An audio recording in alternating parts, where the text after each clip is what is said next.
सबसे पहले आप सब मीडिया बंधुओं का बहुत बहुत स्वागत है कि आप इतने शॉर्ट नोटिस में यहां पे पहुंचे।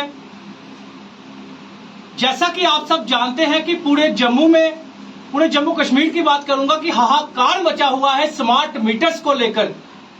लेकिन ये तानाशाही सरकारें आए दिन नए नए ऑर्डर लेकर आ रहे हैं और हम पे थोपे जा रहे हैं जम्मू कश्मीर के डोगरों पे और कश्मीरियों पे। लेकिन बड़े अफसोस के साथ कहना पड़ता है, क्या इसलिए 25 नल्लों को हमने वोट दिए थे? क्या इसलिए जम्मू के लोगों ने 25 नल्लों को जिताया था कि जब जम्मू का डोगरा इकट्ठा होने जा रहा है और 25 नल्ले तमाशा देख रहे हैं? जब जम्मू का डोगरा इकट्ठे होने जा रहा है तो 25 नल्ले तमाशा देख रहे हैं। शर्म नहीं आती 25 नल्लों को? मैं कहना चाहता हूं पूरे जम्मू को कि जम्मू की आवाम को जब पूरे देश में स्मार्ट मीटर लगेगा उसके बाद जम्मू कश्मीर में स्मार्ट मीटर लगेगा।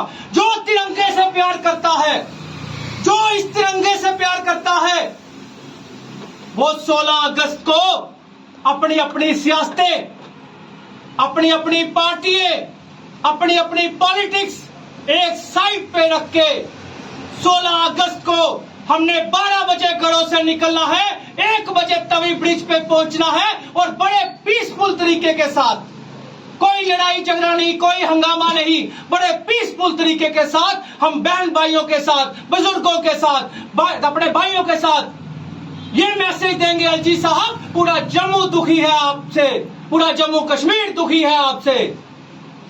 हम एलजी साहब को बताना चाहते हैं, 16 अगस्त को बताएंगे कि स्मार्ट मीटर को हम तब तक नहीं लगने देंगे जब तक पूरे देश में नहीं लगेगा।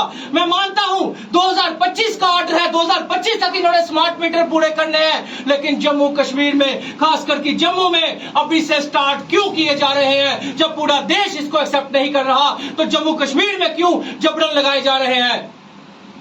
रात को एक डीसी का मैं ऑर्डर देखता हूं कि जहां जहां स्मार्ट मीटर नहीं लगे वहां पे जबरन लगाए जाएंगे, तहसीलदार को वहां पे खड़ा किया जाएगा। क्या आप तहसीलदार और एडमिनिस्ट्रेशन के पास यही काम रह गया है? क्या अब यही काम रह गया है लोगों पे अत्याचार करना? लोग अपने हक के लिए आवाज नहीं उठा सकते जम्मू के लोग? क्या महाराजा हरि सिंह जी ने हमें इसलिए मिलाया था, हमें इसलिए आगे किया था कि आप लोग हम लोग जम्मू के डोगरों पे अत्याचार करो? हम भारत देश के निवासी हैं, हम भारत देश के रहने वाले लोग हैं, हम देश हित वाले लोग हैं। मत ललकारो हमें, स्मार्ट मीटर को हटाना है, जम्मू को बचाना है। और एलजी महोदय आपसे फिर अपील करना चाहता हूं, ये स्मार्ट मीटर बंद करवा दीजिए, प्रीपेड सिस्टम बंद करवा दीजिए, लोगों के बिल पुराने माफ कर दीजिए। जब दिल्ली में 90% पॉपुलेशन को पंजाब में बिल माफ हो सकते हैं, दिल्ली में 75% पॉपुलेशन को बिजली के बिल माफ हो सकते हैं, 0 आ सकते हैं, तो जम्मू कश्मीर में क्यों नहीं?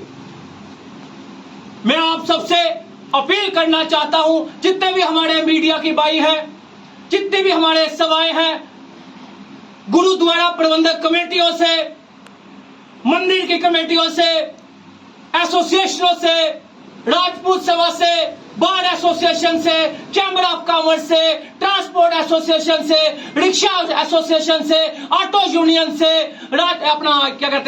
रविदास सभा से, खत्री सभा से, महाजन सभा से, जितने भी वार्डों के प्रेसिडेंट हैं, जितनी भी एसोसिएशंस बनी हैं, जितनी भी बाजार एसोसिएशंस हैं, जम्मू में एक दिन के लिए अपना मतलब साइड पे रख के, अपनी पॉलिटिक्स साइड पे रख के 16 अगस्त को जम्मू के डोगरों के लिए, जम्मू के भाई बहनों के लिए, जम्मू की आवाम के लिए इकट्ठे हो जाइए। 16 अगस्त 12 बजे घरों से निकलिए, 1 बजे हम तवी ब्रिज पहुंचेंगे और एलजी साहब को पीसफुल तरीके के साथ मैसेज देंगे कि एलजी साहब हम दुखी हैं, स्मार्ट मीटर हटा दिए जाए। इस आदमी का नाम मत लो, चीफ इंजीनियर नालायक आदमी है, इनकम्पिटेंट आदमी है। मैं आपको बताता हूं कैसे। उन्हीं के डिपार्टमेंट के लोग, आपने देखा 3 से 4 डेली वेजर बेचारे, 3 से 4 डेली वेजरों की मौत हो चुकी है। और उन 3-4 डेली वेजरों की मौत होगी, उनके घर में जाकर एक पैसा तक नहीं दिया इन लोगों ने। ये है बिजली डिपार्टमेंट का चीफ इंजीनियर। कोई इंक्वायरी नहीं बिठाई गई, कैसे मौत हुई? अगर ये मौत हुई है या फिर डिपार्टमेंट उनको खुद मारा जा रहा है डेली वेजरों को कम करने के लिए। क्यों डेली वेजरों को परमानेंट की नहीं किया जा रहा? आखिर डेली वेजर अपना घर कैसे चलाएंगे? क्या डेली वेजरों को बिल नहीं देना? मैं डेली वेजरों को भी इन्वाइट करता हूं, आ जाइए, मैं तुम्हारी फाइट लड़ूंगा। उसके बाद एक बार आप भी इकट्ठे होके आ जाइए तवी ब्रिज पे 16 तारीख को। और मैं चीफ इंजीनियर और एलजी साहब और अरुण मेहता साहब को एक बात कहना चाहता हूं कि एलजी साहब और अरुण मेहता साहब, आप तो सबसे पहले रिजाइन दो, आप तो रिजाइन दो। और फिर भी मैं आपको एक चीज कहना चाहता हूं कि एलजी साहब कि डेली वेजर जिनकी मौत हुई है उनके घर में किसी को परमानेंट नौकरी दी जाए और कम से कम 50-50 लाख रुपया दिया जाए ताकि उनका घर चल सके, उनका परिवार चल सके, जिनकी आपने हत्याएं की हैं आपके डिपार्टमेंटों ने। मैं इसको ये नहीं कहूंगा, मैं हत्याएं कहूंगा। जो डेली वेजरों की हत्याएं की गई है उनके कम से कम बेचारे उनके घर में 50-50 लाख और उनके घर में एक-एक को नौकरी दी जाए।